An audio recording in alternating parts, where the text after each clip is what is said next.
going on, YouTube? Jimmy Changa is back, and today we are going to follow up on my last outpost video. We are on a moon in my main solar system here, where I am trying to push neon, benzene, and carbonic acids to my hub planet. So basically, this is all the resources on this moon, so I ended up getting a really good spot where I'm going to collect everything other than the argon, and that's because I already have argon coming from another planet. So the three main resources that I need, I have in this outpost. Now, my extractors are already set up. I feel like everybody probably knows how to set your extractors up. Just set them on a resource vein and call it a day. Now, I don't have my storage linked yet, so we will cover that in this video, but first and foremost, what I always like to do is put my Shipbuilder pad down, just because it's nice to have your ship accessible in your outpost immediately. That way you can stand in your outpost at any time, and you can transfer resources without having to run it back and forth from your ship. You just pull up your menu, go to the cargo hold, press Q, I don't know what it is on console, and just move your inventory from your person to your ship, or your ship to your person. But as you can see, I'm scrolling through here, and that's mainly so I can see where the veins are, so I'm not putting these pads down on a vein. You want to make sure you leave as much real estate for extractors as you possibly can. That way, if you want to expand in the future, you can. So, I mean, we already got our cargo link built. We already got our shipbuilder built. And the reason we want to get those built immediately is because they're going to be the biggest resource hogs. And since we are building in the same solar system too, we're choosing the non-fuel required cargo link, and that's what's great about building in the same solar system. As long as you're not pushing resources out of your solar system, you will never need fuel to run these cargo links, and that's why I think the current meta is building all your outposts in one solar system. Now we're just going to get all of our storage set up here, and then we're going to go ahead and link all of our storage to these extractors. And when you're daisy chaining these storage bins here, make sure you're starting at one side and just moving to the opposite side. So basically, when you link the when you link the resource extractors, you're always going to want to link them into the first bin of the chain, as you're seeing me do right here. So both extractors are going to go to the same bin, which is the very first bin in the chain, and then those resources will move up the chain until they get to the very last bin. And then from that very last bin, you want to set a link up to your outgoing box, because you're pushing these resources off this planet onto another planet. So as you can see there, that was my outgoing box. So we got one network set up right now. Now we're going to tackle the neon, get the neon all hooked up to the first bin of the chain here, and then scroll over to the last box in the chain and just simply hook that up to your outgoing box, and boom, now your resources are going to start pushing into those bins and out into your outgoing bin. And then as soon as you get all of it hooked up, which you'll see here in a little bit, once we finish the carbonic acids here, just like that, in a couple swift moves, we have all of our resources going into our outgoing bin. It's that simple.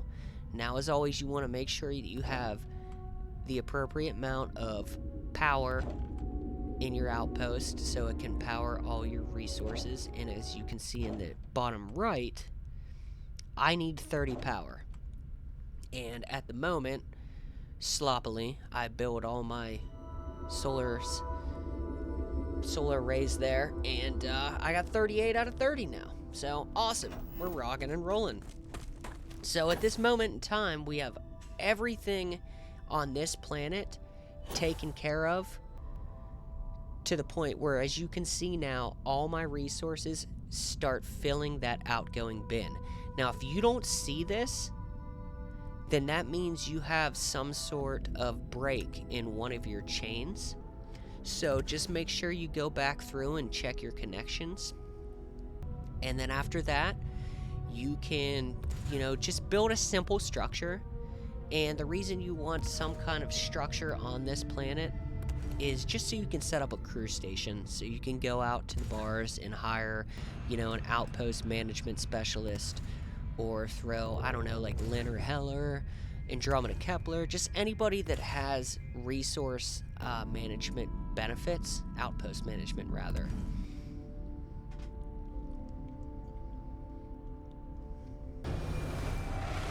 And then as you can see here, I have the link hooked up, which you'll see that here in a little bit on how I did that. But that right there is this outpost finished. I won't do anything else to this outpost. I don't need any more storage. It's just doing what it needs to do, which is simply pushing resources off the planet onto my hub planet. Which, as you can see right now, we have made it to my hub planet. And unfortunately, I realized that I set this cargo link up here with the camera off. But no big deal. It's the same process in reverse. So as you can see, I have my cargo link, and then I have my storage bins on the side of that.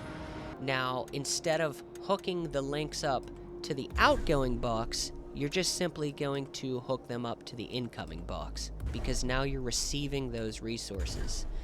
So it's the same principle. You're going to set the storage bins up, you're going to daisy chain them, and then you, instead of hooking your incoming box into the last bin of the chain, you want to hook that to the first bin of the chain, because it'll go out the incoming box into the first bin of the storage chain, and then it'll push its way the whole way through to the end. Now, you can have as many storage boxes here as you want. Ultimately, it all comes down to how many of that resource you actually want. For me, I mean, it's carbonic acids, benzene, and neon. How much of that really do I need? So I have 3 large storage bins here set up for the carbonic acids, which is going to be more than enough.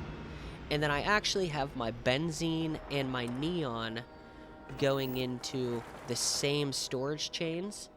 So I'm not separating them, because the game doesn't do a good job at separating them when they're coming in from a cargo link.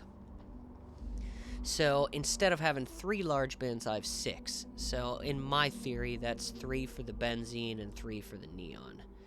And then as you can see here, you just walk up to the device here on the cargo link itself, and you choose the planet that the resources are coming from, and you just simply click it. You click it to set it up, and boom, immediately you will see ships starting to come in with resources. And it's honestly that simple, guys.